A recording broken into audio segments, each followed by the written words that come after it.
Hello, ladies and gentlemen. Welcome to another episode of J and J Podcast. I'm Jared, along with, Jordan. and today our video topic is going to be about the top 5 best prospects in this year's NBA draft. So first off, before we rattle off our list, I would like to just say that um, every player in this draft that is going to go in the lottery is very good.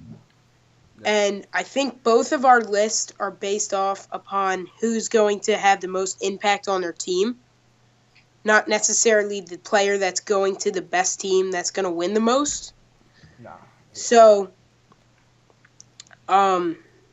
let's get right into it. Okay. You want to go first, or do you want me to go first? Let's make it interesting. Let's start from number 5. Who do you have at your number 5? I have Jason Tatum. Okay. So Jason Tatum went to Duke. He's 6'8", 205, and he plays small forward. So what? Wait, how tall is he? 6'8"? He's 6'8". Okay. So I could feel like he could be like a good penetrator to a team, and also he's the guy that I think could really give Fultz a run for his money at number one. The only reason I say this is because that's the position Boston needs if they get that pick. If they get that pick, Fultz, I think. Well, I'm not gonna say where I have him on my list because I don't want to spoil anything. I feel like Boston would take Tatum over Jackson, because I feel like they would too. Yeah. Okay. All right. So my number 5 on my list is Malik Monk. Oh, damn. And he is they have him, he played shooting guard at Kentucky. But in the NBA, the scouts have him as a point guard / shooting guard. So like pretty much a James Harden a little bit. A guy that can really shoot the ball and has a little bit of those point guard skills that he could, get up when he's in the NBA. I think if he gets a little bit better at the point guards, like the point guard skills, he could become a really, really, really good player. And depending on whatever team he goes to, he could either be a 6-man on that team or a starter. So I think he's gonna have another really good impact on whatever team he goes to, and he's a really good player. Okay. All right, so let's jump up to number 4. Who do you have as your number 4 on your list? This one was tough for me because I was going to put this guy at 3, but because if he got drafted by the 76ers, I think it would be the perfect match. But since I'm not, we're not doing that. We're just doing top 5 prospects. I have Malik Monk, and because if he was with the 76ers, I think that would be a perfect matchup because I feel like he could guard the point guard because he's not the tallest. He's only 6'3". He is 6'3". He is a little small if he's going to play shooting guard in the NBA. Yeah, but I feel like with Ben Simmons, when he plays point, they're not going to have the other point guard guarding him because that doesn't make sense. They're going to have their small or power. Yeah. So it's really going to stretch out the floor. Yeah, but if he doesn't get picked by the Sixers, I think he's the 4th best prospect in this draft. He's super talented. I mean, he could become the first prospect just because how good he is at scoring, but he's inconsistent. Yes. There's some games at Duke's where he shows up big, scores 40 points a game. Other times he doesn't. So. Yeah, you brought up that scoring aspect. I do think he is the best pure scorer in this draft. Yeah, I think he's way better. I think he's better than Lonzo. Yeah, His shot's way better. Yeah, I think if you're gonna put that down, he definitely is the best. So on my list at number 4, I have Jason Tatum, and we already talked about him a little bit, but the only reason why I have him over Monk is because I feel like Jason can just do a little bit more. I feel like he's a good passer. He can run. He's not going to run the point in the NBA, but if he needs to, he can. So I feel like he's just has a little bit more skill than Monk, and he's even though he's not a better shooter, he can just do a little bit more for whatever team he goes to. Okay. All right, so let's move up to the top 3. This is where it gets interesting, guys. Who do you have at your number 3, Jordan? I have Lonzo Ball, just because. Well, first of all, I think his dad. Well, I know this isn't prospects, but I feel like his dad is going to lower his draft stock. And I don't see the hype around him as much. He's a good point, and he'll be good in some systems. But if you need him to be like the superstar of the team, he's not going to be that. Okay.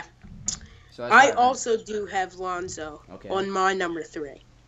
And the reason why a lot of people have him ranked at 2, but the reason why he fell on my board is because, like you said, you don't see the hype around him. Yeah. I don't really see him like he can play the point very well. Don't get me wrong, but I just don't see the work ethic there. And I also he's one of those guys that's kind of inconsistent too.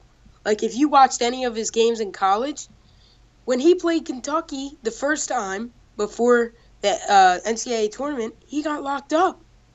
He didn't score at all. Like he maybe had like 8 points. And he got exposed by Fox. Yeah, Fox really did a good job on him.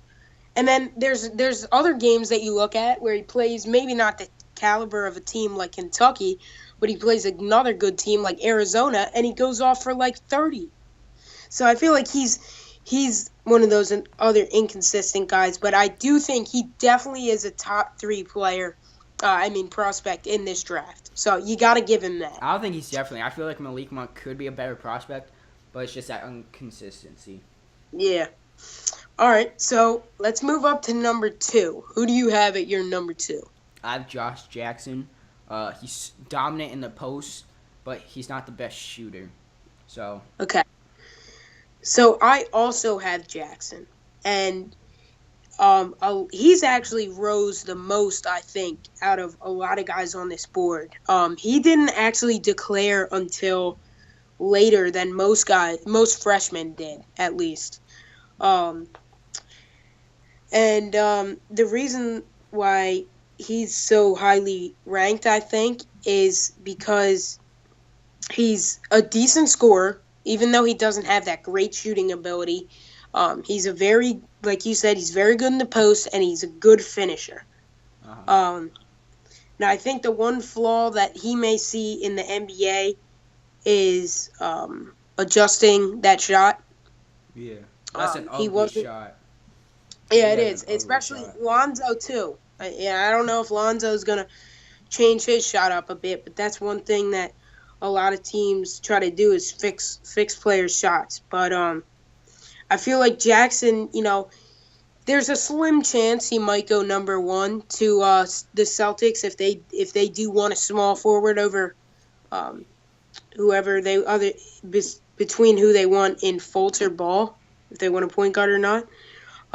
But I do think, he's definitely going top 5 for sure. That's facts.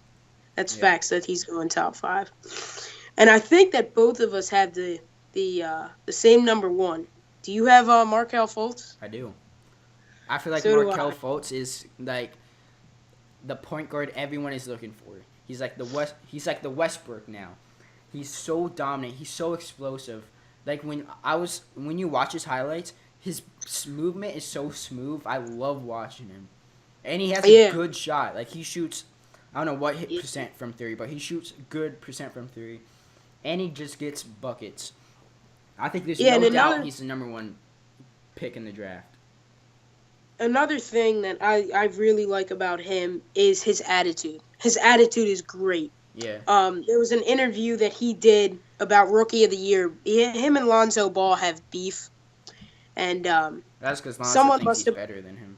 Yeah, someone must have brought up something about Rookie of the Year, and Markelle said, I don't care about Rookie of the Year. I just want to win MVP.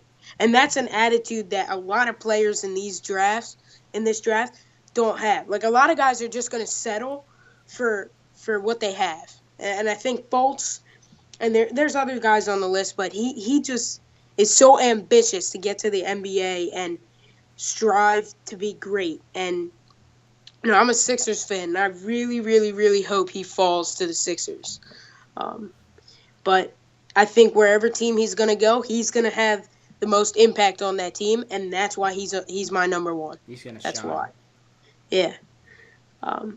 So thank you guys for tuning in to this episode of Just wait, hold up. J&J Podcast. Oh, you have some? I just want to mention how we don't have Fox in the top 5. None of us. Oh, yeah, that is a good point. I can see in my top 5. I could see Fox taking Jason Tatum, like being ahead of him. Okay. The reason why I don't have Fox, he's just a little too, like. He's I just don't. explosive as hell. Fox is fast. Yeah, I just don't know if, because that Kentucky offense that he was in, they really don't like in the NBA when guys come up the floor, it's kind of slow. Like, it's not. I feel like De'Aaron Fox was John Wall when he first came into the league. Not a great shooter. Is very, very, very explosive. Can finish fairly well, but is going to have to adjust to a lot of offensives that he goes to. So I think, he's going to be the one that's going to be he might be in Rookie of the Year conversation. He might. We'll have to see. Mm-hmm. Where he goes and what impact he has on that team. But thank you guys for tuning in to this episode of J&J Podcast. Like always, leave a video topic or video idea in the comments below. Also, if you guys could, we would love if you left a like, comment, and subscribe to this channel. I'm Jared, along with Jordan. And that'll be it. So, peace out, guys. Peace out.